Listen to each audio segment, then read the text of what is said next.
Operation Sindoor successful और not? India ने ये बिल्कुल क्लियरली बता दिया है कि now we are not going to cross LOC only, we will cross international border and we will hit those areas which are not in dispute between those countries. Randhir, we can't eliminate terrorism without the help of locals, but अगर local हमारे against होते हैं तब भी हम terrorism को खत्म नहीं कर पाएंगे। लोकल की इंटेलिजेंस बहुत मैटर करती है। इंडिया, पाकिस्तान, चाइना, ये तीन का इक्वेशन बन रहा है। इसमें अंत में यूएसए कहाँ पे फिट होता हुआ दिखता है आपको? यूएसए, देखिए मैं बहुत क्लियर है, यूएसए कभी नहीं चाहेगा कि चाइना जैसा एक और राइवल को उसे फेस करना पड़े। टर्की को ऑटोमन एम्पायर जैसा पावर चाहिए, उसको ग्रेट टर्की चाहिए। अब ये लीडर बनने के लिए पाकिस्तान उसकी आइडियोलॉजी के साथ पूरा है। परफेक्ट फिट मैच बैठता है। नमस्कार साथियों, मैं राहुल आपका स्टडी IQ में बहुत बहुत स्वागत करता हूँ। आज मेरे साथ रणधीर सर हैं जो कि जम्मू कश्मीर से हैं। इन्होंने टेररिज्म, इंसर्जेंसी, LOC पे वायलेशंस बहुत ही करीब से देखे हैं। पहलगाम में जो अटैक हुआ उसके पीछे की जो पृष्ठभूमि है, ऑपरेशन सिंदूर, और ऐसे ही बहुत सारी बातों पे हम इनसे बात करेंगे। रणधीर सर, आपका बहुत बहुत स्वागत है। Thank you sir. Randhir sir, सबसे पहले एक लोडेड क्वेश्चन और direct question, operation Sindoor successful और not? Of course yes. Sir थोड़ा डिटेल में आपको क्यों लगता है, कैसे लगता है ये चीज़? Operation Sindoor as an Indian मैं इसलिए बोल रहा हूँ कि ये हमारे लिए बहुत सक्सेसफुल था। द रीज़न इज़ कि इंडिया का शिफ्ट हुआ है from reactive to proactive counter terrorism. India ने ये बिल्कुल क्लियरली बता दिया है कि now we are not going to cross LOC only, we will cross international border and we will hit those areas which are not in dispute between those countries. जैसे भावलपुर को directly attack किया, सियालकोट घुस गए, international border है वो, LOC नहीं है। Balakot air strike में LOC क्रॉस करा जा सकता है वो। ओडी एयर स्ट्राइक में LOC क्रॉस किया था, बट तीनों फोर्सेस को इन्वॉल्व करके ये पहला ऐसा लार्ज स्केल ऑपरेशन था जो इतना रिफाइंड था, और 1971 के बाद ये सबसे बड़ा अभी तक का मिलिट्री स्ट्राइक रहा। आप सोचिए कि भावलपुर में जब आप अटैक कर रहे हो तो आपको चाइना पूछेगा, डायरेक्टली नहीं पूछेगा, बहुत सारी ऑर्गेनाइजेशंस को इन्वॉल्व करेगा। पहले इंडिया ये स्टेप ले ही नहीं पाता था। पहले हम जाते थे FATF के पास, फाइनेंशियल एक्सीडेंट टास्क फोर्स के पास, सर ग्रे लिस्ट कर दीजिए इसको, सर ब्लैक लिस्ट कर दीजिए ना। पहले हम डिप्लोमेटिकली आइसोलेट करते थे। हमने कहा नहीं, अगर हम ये करते रहेंगे तो पहलगाम जैसे इंसिडेंट आगे होते रहेंगे। इसलिए एक मेजर स्टेप लेना बहुत इंपॉर्टेंट है। और मेजर स्टेप में इनको ये बताओ कि इस बार आर्मी की स्पेशल फोर्सेज अंदर एंटर नहीं करेंगी, या सिर्फ एक एयरफोर्स एंटर नहीं करेगी, तीनों आएंगे। नेवी से पूरा स्टार्ट कर दिया था INS को, right. It was very well planned. आप सोचिए, उसके बाद मैं आपको बताता हूँ, हाइब्रिड मॉडल को फॉलो किया गया। प्रिसाइजली जगहों को चुना गया, प्रिसाइजली उन्हीं एरियाज को टारगेट किया गया जहां पे टेररिस्ट आपके बनते हैं, जैसे भावलपुर। आप सोचिए, मैं जब वहां था, बहुत सारे मेरे दोस्तों ने क्रिटिसाइज किया। इवन शुरू में मुझे बहुत बुरा लगा कि एकदम से सीज फायर वायलेशन है ना, और फिर उसके बाद सीज फायर को एंड कर देना। आप इसको समझिए कि इसमें इंडिया को रिक्वेस्ट की गई है एक्चुअली में कि आप इसे रोक दीजिए। रणधीर सर, आपकी सारी बात मतलब बहुत सही है, मान लेते हैं इस चीज़ को। और एज एन इंडियन, एक भारतीय के नाते हम सभी ऑपरेशन सिंदूर में बहुत प्राइड लेते हैं। हमारी गवर्नमेंट ने जो किया, हमारी आर्मी ने जो किया, हमारी नेवी, एयरफोर्स, सारी चीज़ों की जो प्लानिंग की बात करी, कोऑर्डिनेशन की बात करी, ये प्रमाणित रूप में हमने तो प्रमाण भी दिए हैं, कहाँ कहाँ मारा, कैसे कैसे मारा, 22 मिनट का क्या ऑपरेशन रहा है, सारी डिटेल्स हमारी ओपन प्लेटफॉर्म विद प्रूफ है, उसमें कोई डाउट नहीं है। लेकिन इन सब के बीच में अप्रैल 22 को पहलगाम जैसा जो अनफॉर्चुनेट इवेंट है, जो टेररिज्म का अटैक है, हो जाता है। तो जब हम यहाँ पे अपने आप को बता रहे हैं हमने इतना अच्छा से प्लान किया, कोऑर्डिनेट किया, पहलगाम जैसा इवेंट मतलब कैसे हो सकता है? क्या वो फेलियर नहीं है हमारा? देखिए, अगर आप मेरे साथ 10-15 दिन पहलगाम में या पीर पंजाल में घूमेंगे ना, तो आपको समझ आ जाएगा फेलियर बिल्कुल भी नहीं है। आप समझिए कि हमें अपनी आर्म फोर्सेस को क्रिटिसाइज़ करने से पहले हमें ग्राउंड रियलिटी पता होना चाहिए। J&K में सिर्फ पॉलिटिकल चैलेंजेस नहीं है, J&K में जोग्राफिकल चैलेंजेस भी बहुत हैं। J&K इतना डेंस है, specially when I move from Jammu to Poonch, मुझे पीर पंजाल क्रॉस करना होता है। कुछ ऐसे एरियाज़ हैं जहाँ पे मैं आपको नहीं देख पाऊँगा, इतना डेंस वेजिटेशन है, हैवी स्नोफॉल होता है।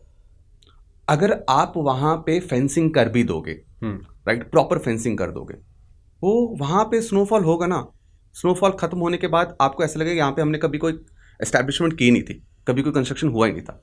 स्विफ्ट रिवर्स है वहाँ पे, आप समझिए हिमालयन रिवर्स चल रही है वहाँ पे। एक फ्लड आएगा वो पूरा बह जाएगा। और मैं बता रहा हूँ कि पहलगाम में अगर वो पहुँचे हैं, हाँ बीच में कुछ इंटेलिजेंस फेलियर है, 100% इनको पता था कि टूरिस्ट स्पॉट में अटैक होने वाला है।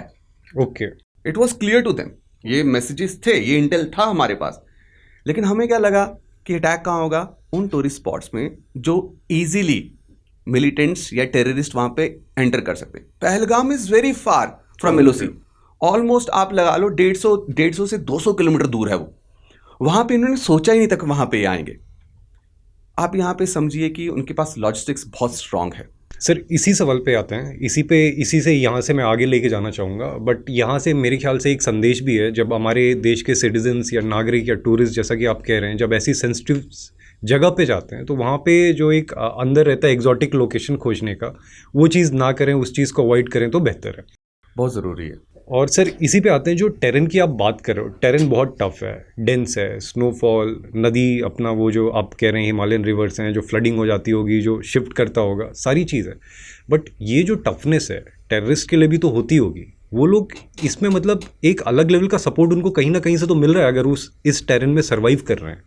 देखिए ये जो बेसारण वैली में हुआ एक्चुअली ना, पहलगाम से मेन अगर आप बेताब वैली से देखेंगे तो काफ़ी दूर है ये, और हमें पैदल चल के जाना होता है। बाई चांस वहाँ पे अटैक होता भी है, और अगर हम वहाँ पे पहुँचते हैं तो किसी पुलिस वाले को या आर्मी को वहाँ पे पहुँचते हुए कम से कम 1 घंटा लगेगा। रोड ही नहीं है, प्रॉपर रोड ही नहीं है वहाँ पे। अब हमें ये बात समझनी है, ये फॉरेन टेररिस्ट हैं। ओके। और ये जो बेसारण में जो मास्टरमाइंड था, he is a foreign terrorist and he is a ex special force Pakistani army का। Okay. Right, he is very trained, he knows how to use drone, he even knows how to use satellite. क्यों नहीं पकड़े जा रहा? आप phone use कर रहे हो तो आप पकड़े जाओगे, वो फ़ोन यूज़ ही नहीं कर रहा है। उसके पास वो इक्विपमेंट है जिसमें वो चाइनीज सैटेलाइट को यूज़ कर रहा है। अभी आप देखिए पीछे कितनी न्यूज़ थी कि बेसारण वैली में जो ये लॉजिस्टिक्स उनको मिले हैं, राइट, ये डायरेक्ट उनका कम्युनिकेशन था। लेकिन हाँ, लोकल और वहाँ पे जो सिटीजन्स हैं उनमें से कोई ना कोई तो पक्का इन्वॉल्व है, रैकी हुई है, प्रॉपर रैकी हुई है। ये हो ही नहीं सकता, ये एम्बुश था। एम्बुश कब लगता है? जब आपको चीज़ों की नॉलेज होती है, जब आपको टोपोग्राफी के बारे में पता होता है। एम्बुश लगाने का मतलब है मैं आपको मार के मैं निकलूंगा, मुझे रुकना नहीं है वहाँ पे। जब मैं मार के आपको निकलूंगा तो मैं फील्डिंग लगाऊंगा ना, कि राहुल कहाँ आ रहा है, किस जगह रुकने वाला है, कहाँ इसको मार के मैं बच पाऊंगा। बहुत सेफली और बहुत स्मार्टली दे एंटर्ड। और मेरा मानना जितना है, अब मैं बहुत सारी चीज़ें जो ऑन कैमरा नहीं बोल सकता ना, बट मेरा जितना मानना है कि इन्होंने 4-5 दिन रैकी की है बेहतरीन तरीके से, and without the OGWs, overground workers, it is not possible. वहाँ पे कहीं कहीं पहलगाम में जब आप हाई आल्टीट्यूड में भाग रहे हो, जंगल बहुत घने, लेकिन -15 डिग्री सेल्सियस टेम्परेचर भी है। आप जब इतने स्टीप जगह पे आप चढ़ रहे हो, आपको भूख लगती है, पागल हो जाते हो। वो कैसे सर्वाइव कर रहे हैं? And that FT is surviving in that region from past 1 year. कैसे सर्वाइव करेगा वो? तो हमें ये साथ में एक्सेप्ट भी करना चाहिए। देखिए मैं आपको बताता हूँ कि जैसे my brother in law served in Kashmir, he was in a very very disputed zone, जहाँ पे मतलब हैवी मिलिटेंसी है। उनका कहना बहुत सही है कि Randhir, we can't eliminate terrorism without the help of locals. उनका हमें हेल्प चाहिए, बट अगर लोकल हमारे अगेंस्ट होते हैं तब भी हम टेररिज्म को ख़त्म नहीं कर पाएंगे। लोकल की इंटेलिजेंस बहुत मैटर करती है, और ये जो इंटेलिजेंस इनको मिली थी कि टूरिस्ट स्पॉट पे अटैक होने वाला है, it was also given by local. तो सर इसी में मेरा अगला सवाल जाता है, ओवरग्राउंड वर्कर्स और बाकी चीज़ों पे हम डिटेल में फिर से आएंगे। जो आर्टिकल 370 हटा है, आपको उससे कितना लगता है, जो ये मॉडर्न मुजाहिद्स की बात हो रही है कि ये जो मुजाहिद है चाइनीज़ के सैटेलाइट्स यूज़ कर रहे हैं, नए ज़माने के इक्विपमेंट्स यूज़ कर रहे हैं, एक तो इनके ऊपर क्या इम्पैक्ट पड़ा है, और ये जो दूसरा चीज़ आप बोल रहे हो बिना लोकल्स के सपोर्ट के नहीं हो सकता, तो आर्टिकल 370 के हटने का और इस तरीके की एक्टिविटीज़ होने का क्या इसमें कोई लिंक है? नहीं, 100% लिंक है। लेकिन मैं आपको साथ में ये भी बोलूँगा कि आर्टिकल 370 के हटने से पहले का अगर मैं आपको थोड़ा इंसिडेंट बताऊँ, रेडिकलाइजेशन अपने पीक पे थी, राइट। हमें उनको पाकिस्तान को फॉरेन टेररिस्ट भेजने की ज़रूरत नहीं पड़ती थी। साइबर स्पेस यूज़ करते थे ना बहुत अच्छा तरीका था उनको क्या करने का, पूरा रेडिकलाइज करने का, वहीं बैठे बैठे इजीली रेडिकलाइज हो जाते थे वो। और फेसबुक व्हाट्सएप से ही कर देते थे। तो देखो गवर्नमेंट का हमें बहुत सारी चीज़ों को बहुत बेहतरीन तरीके से अप्रिशिएट करना चाहिए। बहुत बोल्ड स्टेप था आर्टिकल 370 को तोड़ना। मुझे लगता कि आने वाली किसी भी सरकार में इतना दम होगा कि वो आर्टिकल 370 जैसे इतने कॉन्स्टिट्यूशनल स्टेटस को हिला पाए और उस तरीके से हिला पाए कि सारी चीज़ जो है संवैधानिक भी है और प्लस इतना प्लान वे में है कि कोई इंसर्जेंसी उसके बाद आती नहीं है। एग्जैक्टली। अब देखिए ना, अगर आप किसी चीज़ में बदलाव ला रहे हैं, we have given you that power, तो आप अकाउंटेबल भी तो हैं। आपको मुझे जवाब भी दो ना, इसके बाद किया क्या भाई? आप तो बोल रहे हो कि हमने आर्टिकल 370 खत्म कर दिया। अब नाउ पाकिस्तान को एक क्लियर मैसेज था कि भाई तुम्हारा कश्मीर के साथ कोई लेना देना नहीं है। It is absolutely an integral part of India, right? लेकिन इंपॉर्टेंट क्या था सरकार के लिए कि यूथ जो है उसको इंगेज किया जाए। यूथ को इंगेज करने के लिए क्या था? टूरिज्म। आई रिमेंबर 2019 में ऑलमोस्ट 1 साल तक पूरे J&K में नेट बंद था। 2020 में फिर कोविड आ गया, राइट?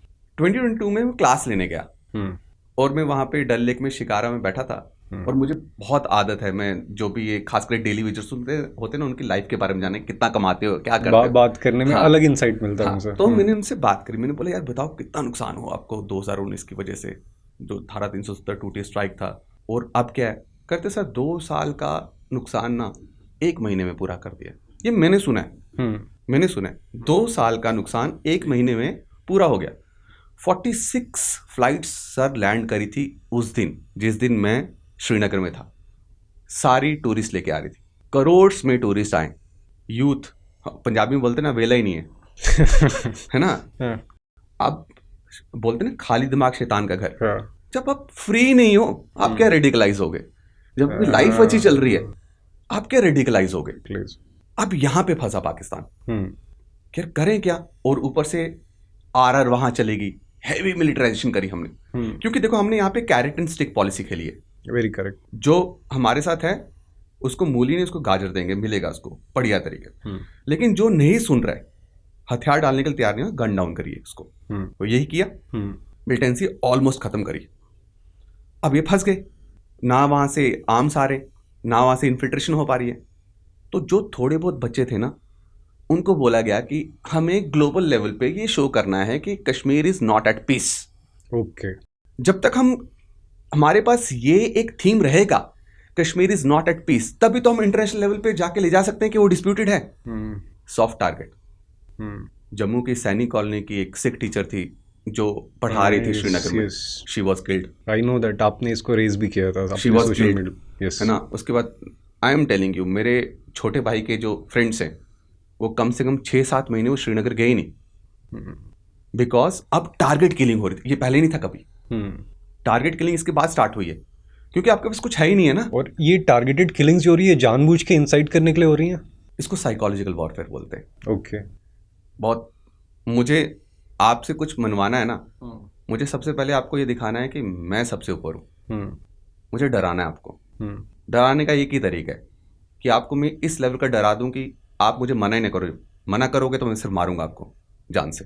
तो जैसे कि हम लोग बात कर रहे थे, आर्टिकल 370 जब हटाया तो वहाँ पे कैरेट और स्टिक की पॉलिसी अपनाई। जब लोगों के पास काम आना चालू हो गया, वो रेडिकलाइज हुए ही नहीं, मतलब वो साइड में हो गया। तो इसी तरीके से जो ये टारगेटेड किलिंग्स हो रही हैं, मतलब आप किसी का धर्म देख के आप उसको किल कर रहे हो, आप उनको मार रहे हो, तो कहीं ना कहीं आपको नहीं लगता है कि ये जो स्ट्रेटजी टेररिस्ट की है, या जो ये वाली स्ट्रेटजी पाकिस्तान की साइड से अपनाई जाती है, इसका एक काउंटर रिएक्शन आएगा? अल्टीमेटली इंसान तो इंसानियत को ही पहचानेगा, चाहे किस लेवल पे। जब रेडिकलाइजेशन पीक पे था तब मान सकते हैं कि ये चीज़, मतलब इसका एक्सेप्टेंस होता है, इस पे तालियां बजती, इसका सेलिब्रेशन होता है। बट आज की डेट में जिस तरीके से ये किलिंग्स हो रही हैं, इस पे तो मेरे हिसाब से तो काउंटर रिएक्शन आना चाहिए। आपका क्या है मतलब? काउंटर रिएक्शन किस सेंस में आप बोल रहे हो? काउंटर रिएक्शन लोगों के बीच में, भाई तुम धर्म देख के मार रहे हो, तो जो हम बात कर रहे थे अभी को कि जो लोकल लेवल पे जो सपोर्ट मिल रहा है, तो जो इक्का दुक्का सपोर्ट है, क्या इसके बाद वो चीज़ भी आपको जाती हुई दिखाई देती है? मैं आपको इसमें बात बताता हूँ कि क्यों किया है। रियासी में दे अटैक्ड पिलग्रिम्स, राइट? उससे पहले शायद किसी को पता भी नहीं होगा, Dandri is a village in Rajouri. वहाँ पे एक पूरे पर्टिकुलरली हिंदू फैमिली को टारगेट किया गया था, जिसमें 2 भाई मर गए थे। ये बहुत, आप समझिए कि पाकिस्तान बहुत स्मार्ट है। जब उसे पता चल रहा है कि मैं डायरेक्टली हिट नहीं कर पा रहा हूँ, 1965 हारा, 1971 हारा, 1999 हारा, उसके बाद प्रॉक्सी वॉर, प्रॉक्सी वार में भी हार रहा है, क्यों ना कम्युनल वायलेंस करवाया जाए, राइट। देखो मतलब ये है, आपने कुछ इंस्टेंसेस देखे होंगे where Kashmiris were targeted outside J&K, right. वो खेल गए, मैक्सिमम 90% जनता के साथ नहीं खेल पाए, बट 10% जनता के साथ वो खेल गए कि भाई मतलब whole Kashmir is responsible for this chaos, right. Whole Kashmir is responsible for the killing of this innocent, but here I want to show you the positive side of Kashmir. मैंने नहीं देखा अपनी लाइफ में कभी भी, मैंने मिलिटेंसी पीक में देखी है। I saw DSP Manjeet Singh died in front of me, मेरे घर से बिल्कुल थोड़े से दूर थे, राइट।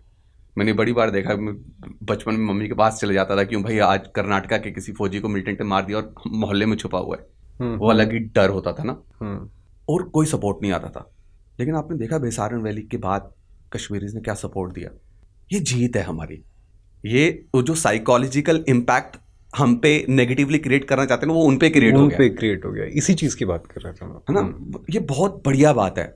आई रेज्ड फंड, मुझे सबसे ज्यादा पैसा कश्मीर से आया है, सबसे ज्यादा मुझे पैसा कश्मीर के लोगों ने दिया है, और वो हर जगह गया है, हर लोगों के पास। तो इसी में सर जिस चीज़ की बात कर रहे थे, जब इंडिया पाकिस्तान में जब अटैक स्टार्ट हो गए थे तो सर ने कुछ फंड्स रेज करे थे जिन लोगों को उस टाइम पे खाने को पीने को या रहने की व्यवस्था नहीं थी। तो सर ने across all caste, across all religion, in fact reasons को भी पार करते हुए सर ने सबके पास मदद पहुंचाई थी। Sir I think which was a very good step on your part. Thank you so much sir. वापस आते हैं, आप एक प्रॉक्सी वॉर की बात कर रहे हैं, तो ऑपरेशन सिंदूर हुआ, पाकिस्तान के साथ हमने जो करना था किया, बट कहीं ना कहीं फ्रंट एंड पे पाकिस्तान दिखाने की एक कोशिश कर रहा था कि उसमें स्ट्रेंथ है। तो स्ट्रेंथ जो आ रही थी वो चाइना से आ रही थी। तो अभी ये जो पाकिस्तान और चाइना का नेक्सस है किस लेवल पे? सीज फायर होता है, राइट। एग्रीमेंट होता है अराउंड 4:30 बजे हुआ था, मुझे I still remember, and I as an Indian I was very angry, because मैं चाहता था कि भाई क्रॉस कर जाओ इस बार LOC, कुछ बच्चा नहीं चाहिए। ठीक 2 दिन के बाद चाइना, जिसके साथ हमने 2024 में बहुत सारी प्रॉब्लम्स को सॉल्व किया, मतलब ऑन पेपर, अंदर से तो हम सबको पता है, on paper it was solve. Galwan का आप देख लो, डीमिलिटराइज करा हमने, फिर हमने कैलाश यात्रा को ओपन करा। बट चाइना सीज फायर के एग्जैक्टली 2 दिन के बाद अरुणाचल प्रदेश के 27 प्लेसेस का नाम बदल देती है। It is not normal, not normal. It was the reaction from Pakistani side. We have to understand, China का CPEC आप देखिए, चाइना पाकिस्तान इकोनॉमिक कॉरिडोर, वो जहां से जा रहा है वो टर्माइल में, गिलगित बाल्टिस्तान POK टर्माइल, बलूचिस्तान सबसे इंपॉर्टेंट वो टर्माइल में, राइट। तो ultimately China is trying to put a pressure on us from north side, which is already very fragile. Bangladesh के साथ प्रॉब्लम चल रहा है ना। तो हमारा ध्यान जो है क्या हो उस ईस्टर्न फ्रंट की तरफ भी जाए।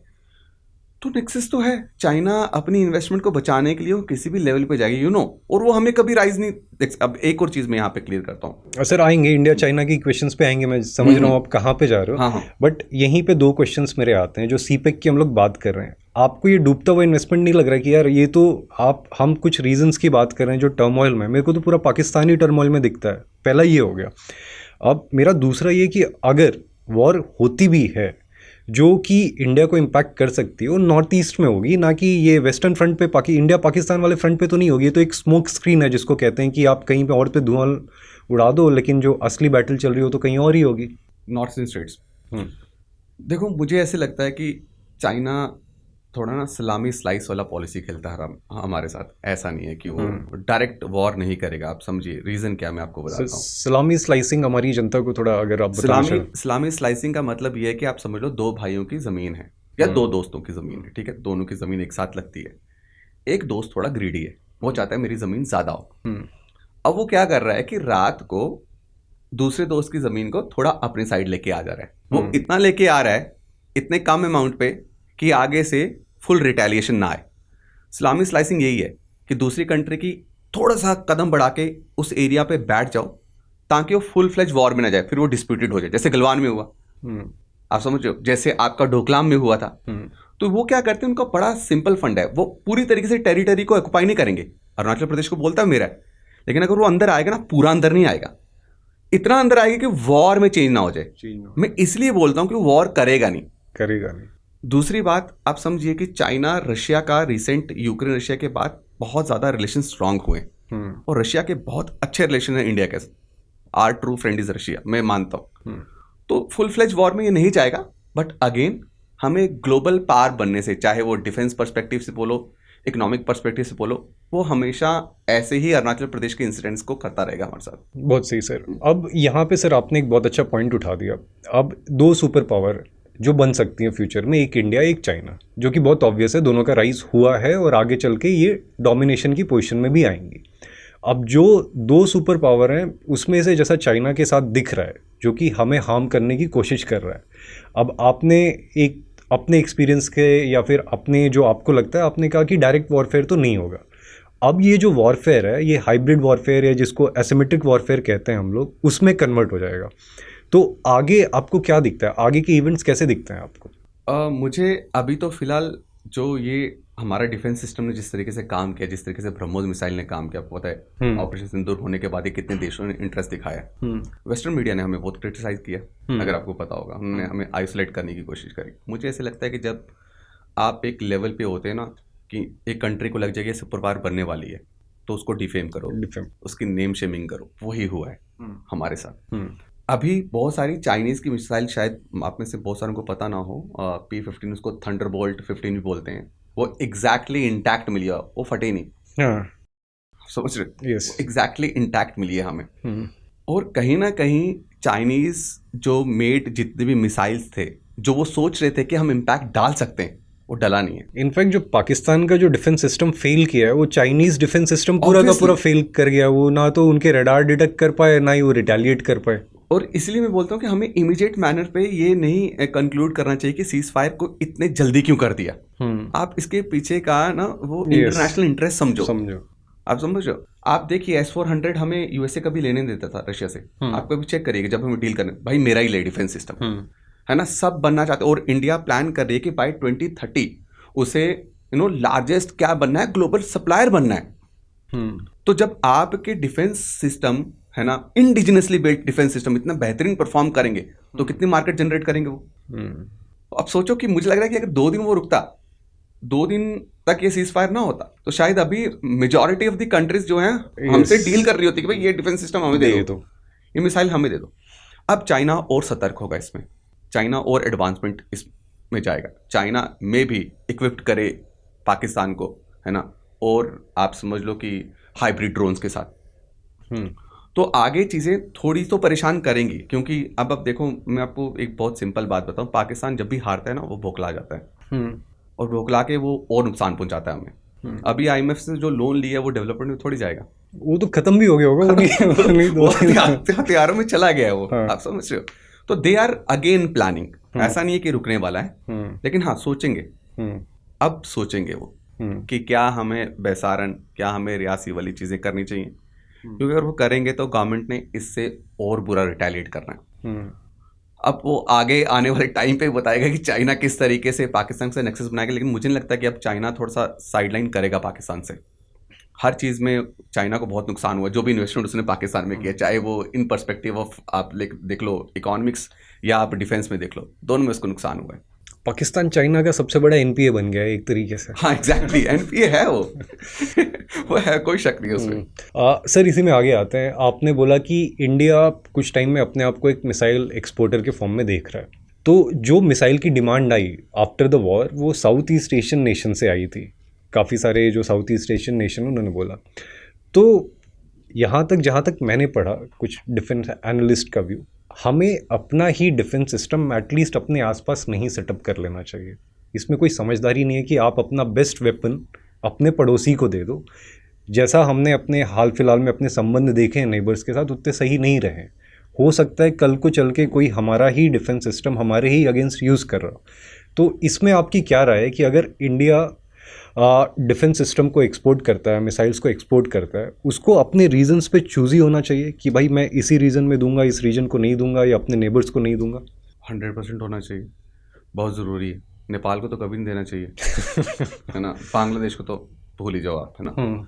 तो हमें पता है कि हमें किसको देना है, मतलब हमें को पता है, हमें डिस्कस कर रहे हैं, हमें पता है ना, कि किसको देना है, कौन इसका बेटर यूटिलाइज कर पाएगा, है ना, कौन एक्चुअली में अपनी सिक्योरिटी को भी एनहांस करेगा, हमारी भी मदद हमारी करेगा, मदद राइट। करेगा। तो this is very clear to us. देखिएगा आप, अभी जो भी डील होगी हमें बिल्कुल क्लियर हो जाएगा, बहुत एक्सपर्ट्स बैठे हुए हैं। तो हमें या जनता ने परेशान नहीं होना है कि हमारी गवर्नमेंट पाकिस्तान की गवर्नमेंट की तरह नहीं है कि कुछ पैसों के लिए कहीं पे कुछ भी पहुंचाते रहे हम नहीं लोग, नहीं है नहीं, ना? हमें मतलब मैं साथ में यही बोलूंगा कि हमारी जनता को थोड़ा सा मीडिया कम देखना है, समझते हो? मीडिया कम देखोगे तो आपको क्लैरिटी मिलेगी, है ना। ज़्यादातर आप डीडी न्यूज़ देखो, ज़्यादातर आप गवर्नमेंट की वेबसाइट्स को फॉलो करो, वहाँ पे वो बेटर इंसाइट प्रोवाइड करते हैं आपको। और अगर हो तो रणधीर सर अपने इंस्टाग्राम पे भी कुछ इंसाइट्स तो देते ही रहते हैं देर सवेर, तो मैं तो देख ही लेता हूँ, आप भी देख लीजिए। अच्छा सर, चलिए एक बारी फिर से सीरियस मुद्दे पे लाते हैं। इंडिया, पाकिस्तान, चाइना, ये तीन का इक्वेशन बन रहा है। इसमें अंत में यूएसए कहाँ पे फिट होता हुआ दिखता है आपको? यूएसए देखिए, मैं बहुत क्लियर है ये, यूएसए कभी नहीं चाहेगा कि चाइना जैसा एक और राइवल को उसे फेस करना पड़े। चाइना हमसे थोड़ा आगे है तो हमें मानना सही पड़ेगा। बात है, लेकिन साथ साथ इंडिया भी तो आ रहा है। इंडिया आ रहा है, लेकिन जिस लेवल पे चाइना रिटेलिएट करता है हर एक एक्शन पे, है ना, हम थोड़ा टाइम लेते हैं। आप समझिए, चाइना टाइम नहीं लेता। जो आप करोगे उसका इमीडिएट रिप्लाई आपको, रिएक्शन चाइना की तरफ से मिलेगा और ब्रूटल मिलेगा। देखिए, कहीं ना कहीं आईएमएफ लोन प्रोवाइड कर रहा है। लास्ट 35 सालों में 28 बार आईएमएफ ने लोन दिया है। कैन यू इमेजिन, पाकिस्तान को। और वो जो लोन होता है, वो लोन इसीलिए होता है कि आप अपनी इकोनॉमिक पॉलिसीज को चेंज करें, आप रिफॉर्म लाएं, लेकिन हर बार ये लोन प्रोवाइड किया जा रहा है। कारण है ईरान को कंटेन करना है, कारण है इंडिया को कंटेन करना है, पाकिस्तान को जिंदा रखा हुआ है दोनों को परेशान करने के लिए। अफगानिस्तान को भी ऐसे तो खत्म किया पाकिस्तान को यूज करके, आप देखो ना। तो पाकिस्तान जो है वो, आप बहुत सारी न्यूज है, इवन आप हिलरी क्लिंटन का अगर आप सुनेंगे तो वही बोलती है, मुजाहिद तो हमने पैदा किए, मुजाहिद तो हमने स्टार्ट करें, हमने सऊदी अरेबिया पाकिस्तान के सपोर्ट से हमने मुजाहिदों को, सोवियत यूनियन को निकालने के लिए। तो देखिए, वो अपनी पॉलिसीज को ना यहाँ पे इंटैक्ट और अपनी इन्फ्लुएंस को यहाँ पे इंटैक्ट रखने के लिए उन्हें पाकिस्तान चाहिए। अच्छा सर, यहाँ पे एक मेरी खुद की क्यूरियोसिटी रहती है, जैसे जब हम डिस्कस कर रहे थे इंडिया पाकिस्तान का वेस्टर्न फ्रंट वर्सेस चाइना के साथ जो हमने नॉर्थ ईस्ट को डिस्कस किया, क्या इंडिया के पास अफगानिस्तान वाला लेवरेज है कि इंडिया और पाकिस्तान में वॉर हो रही है जो अफगानिस्तान के पीछे से, या अफगानिस्तान वाला जो रीजन है वहाँ पे हमारा क्लाउड है कि हम वहाँ से एक फ्रंट खोल सकते हैं? 100% खोल सकते हैं। है। तालिबान को हम ऑफिशियली रिकॉग्नाइज नहीं करते, लेकिन आपने नीचे देखा है अभी रिसेंटली, अगर पास्ट इवेंट्स देखो, हमने कितने $1 बिलियन का, कितने $1 बिलियन की ह्यूमैनिटेरियन एड प्रोवाइड कर रहे हैं। पार्लियामेंट भी बना के दिया शायद। दाल ऐसे थोड़ी दे रहे प्रोटीन इनटेक उनका इसलिए बढ़ रहा है कि we will definitely take their help. और 100% अफगानिस्तान और पाकिस्तान की बहुत लगती है, बहुत ज़्यादा, राइट। और रिसेंटली बहुत ज़्यादा रिलेशंस खराब भी हुए हैं दुरंत लाइन को। पाकिस्तान को चाइना चाहिए इंडिया को कंटेन करने के लिए, चाइना को पाकिस्तान चाहिए, हमें भी तो कोई चाहिए। हमारे पास अफगानिस्तान है, और Iran is very good friend. हमने बड़ी बार देखा है लोग ईरान को क्रिटिसाइज़ कर देते हैं। मेरी रिक्वेस्ट है आपसे, आप एक बार ईरान और इंडिया का रिलेशन पढ़ें। ईरान एक बहुत ही बेहतरीन दोस्त है, खास करके इंडिया के इन्फ्लुएंस को अरेबियन सी में भी इंटैक्ट रखने के लिए और सेंट्रल एशिया के साथ कनेक्ट करने के लिए। तो इसी में सर अंत में जाते हुए कुछ स्वीपिंग क्वेश्चंस ले लेते हैं। टर्की तो आपका पाकिस्तान के साथ आके खड़ा हो गया, तो ऐसी क्या गारंटी कल को ईरान पाकिस्तान के साथ आके नहीं खड़ा होगा? देखिए, इसमें आपको समझना पड़ेगा कि टर्की की ईरान की जो अभी करेंसी का वैल्यू है ना, एक रियाल जो है कम से कम अभी चल रहा है आपका $1 मिलियन। इतना इन्फ्लेशन? हाँ, मतलब क्या करेंसी डिवैल्यूएड है? तो वो तो पूरा आपको पता है ना, वो पूरा खत्म है। फिर भी हम ईरान से बहुत सारी चीज़ें लेते हैं। हमने ईरान को तब सपोर्ट किया है जब ईरान के पास कोई नहीं था। हम ईरान से तब चीज़ें ले रहे थे जब इंटरनेशनल लेवल पे सैंक्शंस लगे थे हर एक चीज़ में। जी हाँ, आप समझ रहे हैं। और वहीं पे आप देखो, ईरान का रशिया के साथ बहुत बेहतरीन रिलेशन है। कामिकाज़े ड्रोन के बारे में थोड़ा सोचिए ना, है ना। तो ये बहुत बेहतरीन रिलेशन है हमारे साथ। मुझे नहीं लगता कि ईरान कभी टर्की जैसे ना उस आइडियोलॉजी पे जाएगा। टर्की अलग ही आइडियोलॉजी पे। आप तो सर जो टर्की ने जो एंट्री ली थी इसमें, तो मतलब वो किस स्ट्रेटेजिक पॉइंट से ली थी, या ऐसे ही आउट ऑफ इमोशन आ गया था, या उसने भी कुछ कैलकुलेट किया था, या वो भी इस अफगानिस्तान के आसपास वाले सेंट्रल एशिया वाले रीजन पे आना चाहता है, उसका भी कुछ है? इसमें आपको क्या लगता है, मतलब आपका क्या है अगर आपसे सोचें या पूछें? मैं चाहता हूँ कि ये व्यूज़ ना जो मुझे देख रहे हैं वो बहुत जनरलाइज रहे हैं ना, मैं थोड़ा सा एक्सप्लेन करूँगा। टर्की इस्लामिक वर्ल्ड का लीडर बनना चाहता है, राइट। इस्लामिक वर्ल्ड का भी लीडर कौन है? सऊदी। टर्की को उसको एलिमिनेट करना है। टर्की को ऑटोमन एम्पायर जैसा पावर चाहिए, उसको ग्रेट टर्की चाहिए। अब ये लीडर बनने के लिए पाकिस्तान उसकी आइडियोलॉजी के साथ पूरा है। परफेक्ट फिट मैच बैठता। मलेशिया भी है, 2017 में हो चुकी है मीटिंग, सबमिट हुई थी, जिसमें इन्होंने चैलेंज किया किसकी, सऊदी अरेबिया की लीडरशिप को। अब जब पाकिस्तान, मैंने आपको बोला पाकिस्तान उसकी इस आइडियोलॉजी के साथ है, अर्दगान है ना प्रेसिडेंट, 10 बार आ चुका है। इस फरवरी 2025 में उसने बोला कि कश्मीरी मेरे भाई हैं। It was direct message to India कि भाई जब बात आएगी कश्मीर की तो I always stand with Pakistan, उसने हमेशा बोला है। कारण क्यों है कि पाकिस्तान उसकी उस इंटरनेशनल जो ऑब्जेक्टिव है ना उसको सपोर्ट कर रहा है। टर्की रहेगा, टर्की हमारा दोस्त आने वाले टाइम पे नहीं बन सकता, हम ऑपरेशन दोस्त चला चुके हैं हम, तब दोस्त नहीं बना, वो नहीं बनेगा हमारा, नहीं बनेगा। इसलिए Saudi Arabia is good for us, Qatar is good for us, Dubai is good for us, तो हम उनकी तरफ ज़्यादा इंक्लाइंड है। और शायद टर्की और पाकिस्तान एक साथ हो रहे हैं तो चिंताजनक है, बट उस लेवल पे हम जैसे फुलिशनेस ऑफ द एनिमी पे वो बिलीव कर सकते हैं कि दो के दोनों मिलके कुछ गड़बड़ी करेंगे, इस पे बेट कर सकते हैं। टर्की पाकिस्तान के साथ है तो हम साइप्रस के साथ हैं हम ग्रीस के साथ हैं। चलिए सर, यहाँ से बहुत सारी डायमेंशंस खुल रही हैं जो कि मुझे लगता है कि जिन पे हम और बात कर सकते हैं, क्योंकि जिस तरीके से कड़ियाँ खुल रही हैं, जिस तरीके से चेन बन रही है, हम उन सब मुद्दों पे आएंगे। वापस आते हुए सर, कश्मीर आफ्टर सिंदूर, ऑपरेशन सिंदूर के पहले का कश्मीर और ऑपरेशन सिंदूर के बाद का कश्मीर, कुछ अंतर दिखा आपको? 2019 के बाद कश्मीर वैसा ही है जो ऑपरेशन सिंदूर के बाद आपको दिखेगा, वैसा ही है कश्मीर। कश्मीर में मतलब people are very supportive, they are supporting government. Government ने बहुत काम किया है। मैं प्रवास स्कीम में के अंडर पढ़ा चुका हूँ। प्रवास स्कीम में free of cost coaching provide की जाती है मार्जिनलाइज लोगों को, खास करके कश्मीर में फोकस किया जाता है। The people of Kashmir know कि जो अभी उनके साथ हो रहा है वो उनके बेटरमेंट के लिए हो रहा है। तो हाँ, लेकिन उनको झटका इस बात का बहुत लगा है कि भाई जो एक्चुअली जो नेगेटिव इम्पैक्ट गया वो पाकिस्तान की तरफ गया है कि आपने हमारी रोजी रोटी पे लात मारी है। नुकसान तो हुआ है ना, नुकसान होगा, आप डरोगे। इवन मैं JNK से मैं भी डरूंगा उस जगह में जाने पे, क्या पता वो सामने पेड़ पे बैठा हो, है ना, मार दे। लेकिन again people are very supportive. कहीं आपको अगर बैड न्यूज़ भी दिखूंगी, कभी कहीं बहुत ज़्यादा पॉजिटिव न्यूज़ भी थी। अभी भी टूरिस्ट जो हैं डिफरेंट स्टेट से कश्मीर में जा रहे हैं, तो मुझे लग रहा है कि और टूरिस्ट को जाना चाहिए, हमें और सपोर्ट करना चाहिए, क्योंकि जब तक हम अपने ही लोगों को सपोर्ट नहीं करेंगे और हर एक को एक ही प्रिज्म से देखेंगे ना, ये चीज़ें और बिगड़ेंगी। तो ऑपरेशन सिंदूर के बाद एक चीज़ जो कश्मीरी के माइंड पे आई है कि पाकिस्तान किसी का सगा नहीं हो सकता, वो हमारा भी सगा नहीं है, ये चीज़ बिल्कुल क्लियर है। और सर अंत में जब एक्सप्लेनेशन चल रहा था, जब एस्केलेट हो रही थी चीज़ें, तो सुनने में आया था कुछ ड्रोन या कुछ मिसाइल सिरसा तक पहुंच गई थी हमारे इधर। तो ये जो ड्रोन की एक्टिविटीज़ हुई, जो ड्रोन के थ्रू अटैक्स हुए, स्पेशली बॉर्डर लाइन पे जब आप ट्रैवल कर रहे थे, तो अभी क्या लोगों में वो चीज़, ये डर या भय जो होता है वो स्टिल कर पाई है, या फिर जो हमारे लोग हैं उनका ट्रस्ट कुछ ज़्यादा ही बढ़ गया हमारे डिफेंस सिस्टम में, देख लेंगे जो भी होगा? नहीं, डिफेंस सिस्टम तो बहुत बेहतरीन काम किया।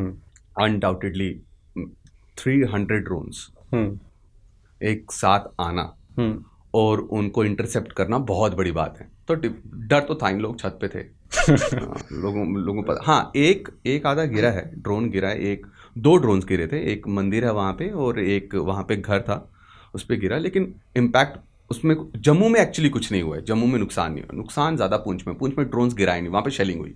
ओके, पुंछ में ड्रोन्स नहीं गए, और ड्रोन्स गिराने की जरूरत नहीं है पुंछ में। तो मैं ये मानता हूँ कि आप देखिए कि खास करके S-400 की बहुत सराहना हुई है, आकाश तीर की बात ही नहीं हुई।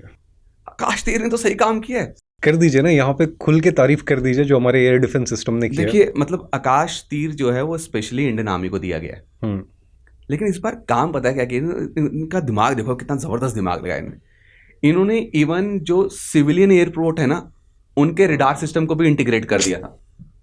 आकाश तीर को एयरफोर्स के रिडार सिस्टम के साथ इंटीग्रेट कर दिया, है ना। तो जो कमांड सिस्टम था हमारे, स्पेशली जो इंडियन डिफेंस का बोलूं, वो लाजवाब था। मतलब लाजवाब, आपको मानोगे, मतलब मैं इतनी शेलिंग हो रही थी, मैं सोया हुआ था, मुझे पता कुछ नहीं आना है, बस लाइटें बंद थी, लेकिन वो आवाज़ आ रही थी, लेकिन बहुत मज़े से सोए हुए थे।